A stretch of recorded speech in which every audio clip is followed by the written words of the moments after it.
Hello, friends. Now we move forward to the summary of the Playboy of the Western world.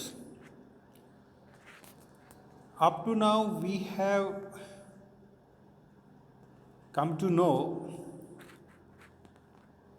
that the play opens in a public house that is run by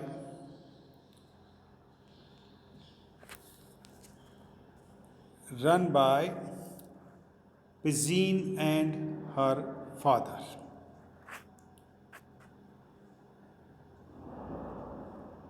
Then we knew that Pizine's father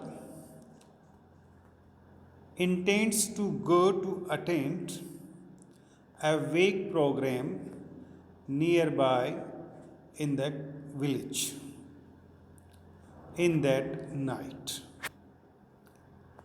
Therefore, Pizine will be alone in the whole night at home.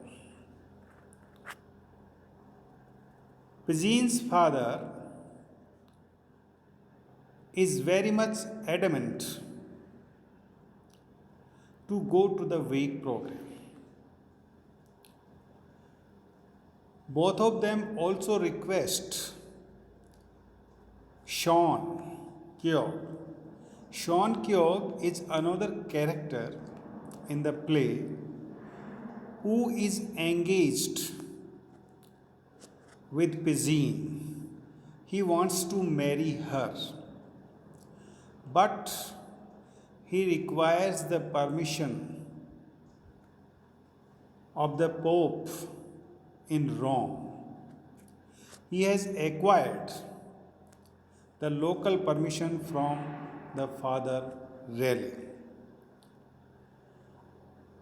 So they request Sean to stay at the night with Pizine for her security and safety. But Sean refuses because he fears of the directions of the Father Raleigh. As Father Raleigh would chide him, would scold him, and then he won't be able to marry with Pizine. Because according to Father Raleigh, before marriage, the meeting of two, the girl and the young boy, in alone place is not allowed. So this is what we have seen up to now. Now we move ahead, and now there is the arrival of the strange fellow at the Shebeen. Shebeen is, the name of the public house where the food as well as the liquor is served. So here now Pizine scolds her father. For what? For making fun of Sean, who feels uneasy because of father's objection.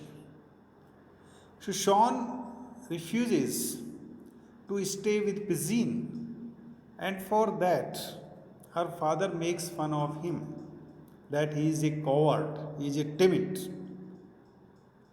So then Pizine scolds or reproaches her father for making fun of Sean, as well as she also scolds her father for not keeping a servant in the house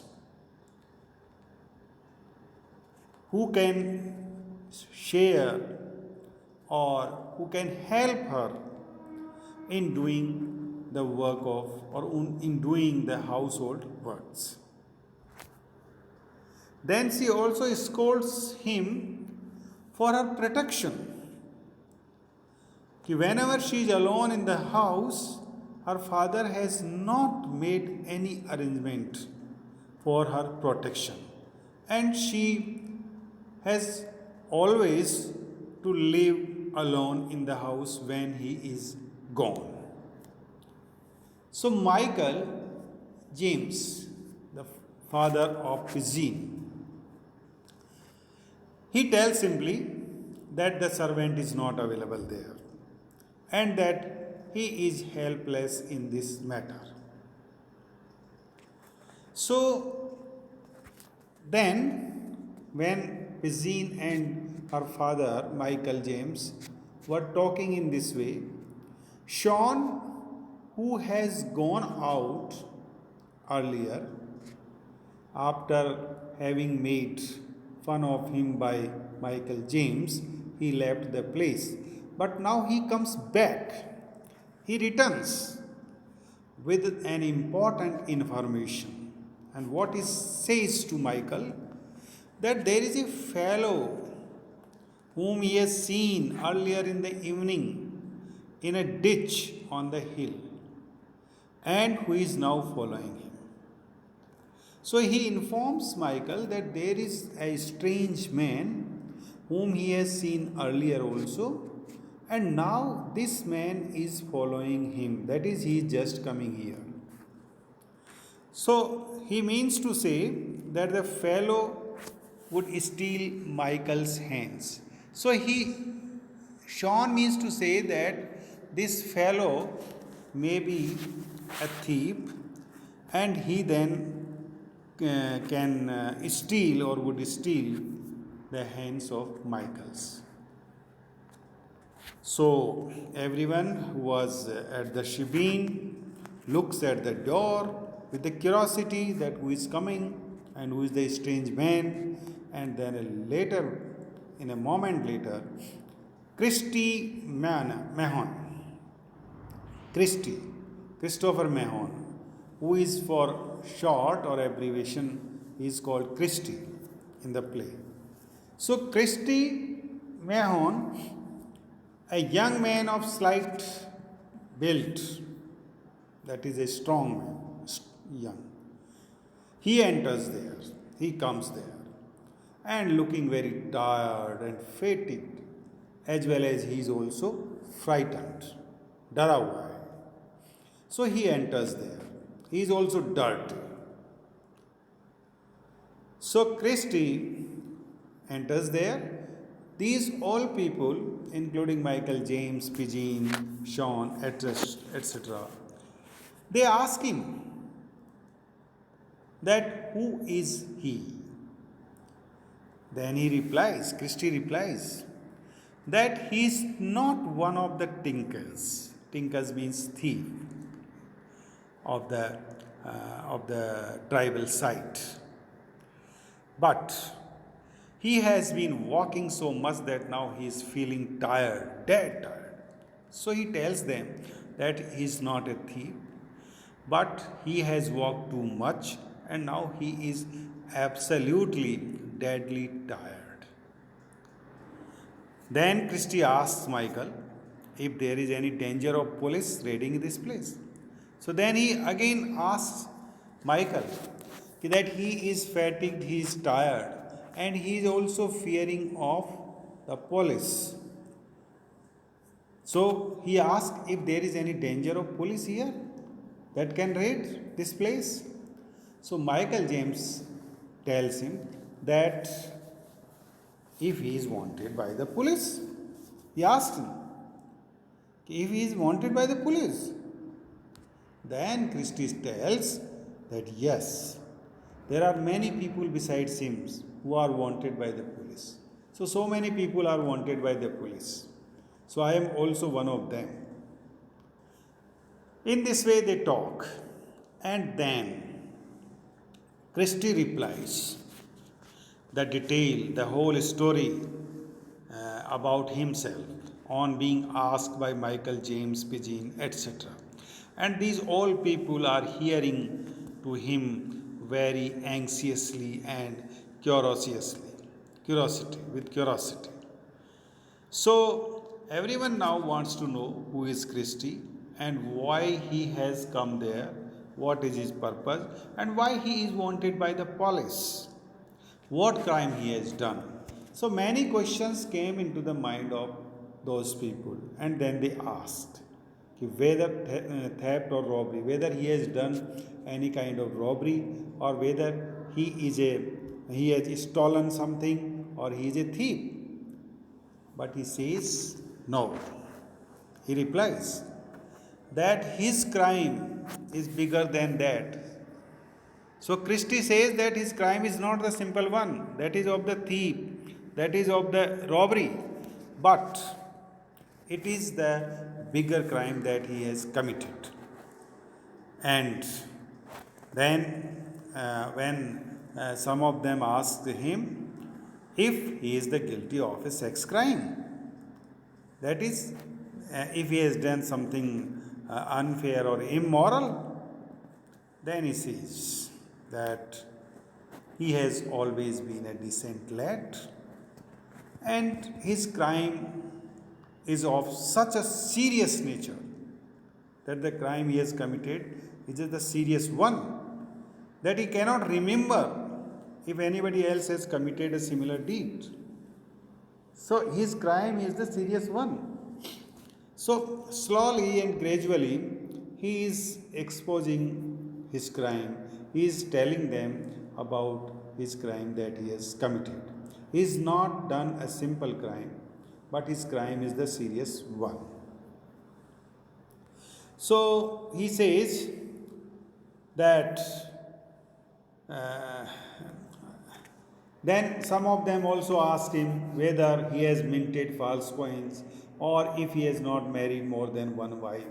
So that is also a kind of crime in the culture of those people, that you have to marry more than one girls or woman, because if you marry only the single one, it is also a kind of crime in that area, in that countryside, in that culture.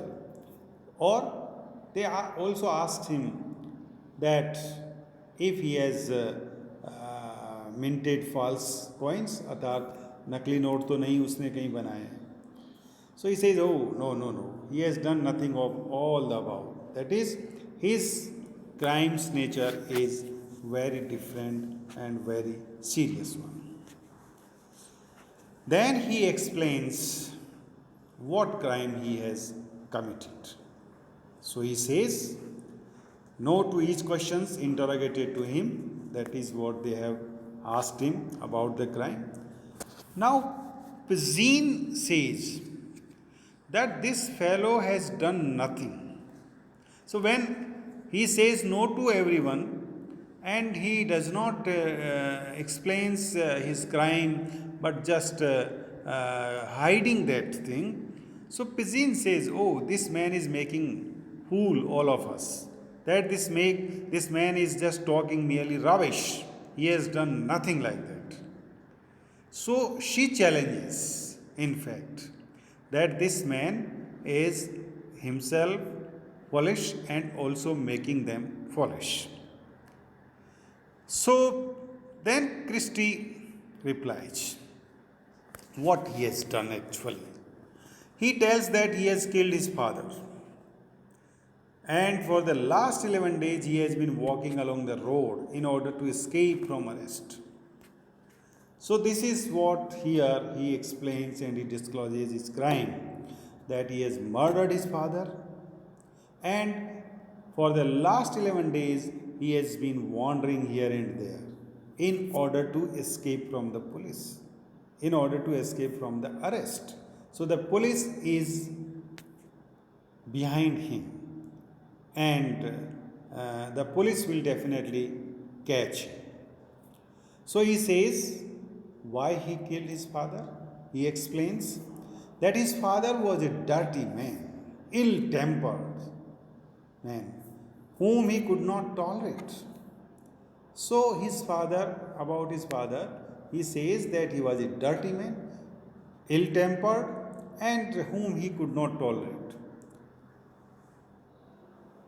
Then Michael also asked him some questions, and in reply to those questions, he says that Michael might have asked him, how did he kill him? In what manner? Then he explains that he has hit his father on the head with a spade. How is it? And that his father had then fallen down dead. कि उसने मारा और उसके बाद में उसका father है जो मृत हो गया, गिर गया. He also says that he has buried his father in the potato field where the incident had taken place. So see how confidently Christy is here speaking a lie. It is right that he has attacked upon his father, but the words that he is now speaking, that he has buried his father in the potato field where the incident had taken place, this doesn't seem to be true one. Okay, later in the play we will get about it, that in really he has not buried like that. Yes, he tried to hit his father. So this is what Christy explains and discloses his reason of wandering and coming there, and that he has killed his father, and he also gives the reason why he killed his father, because his father was the ill-tempered.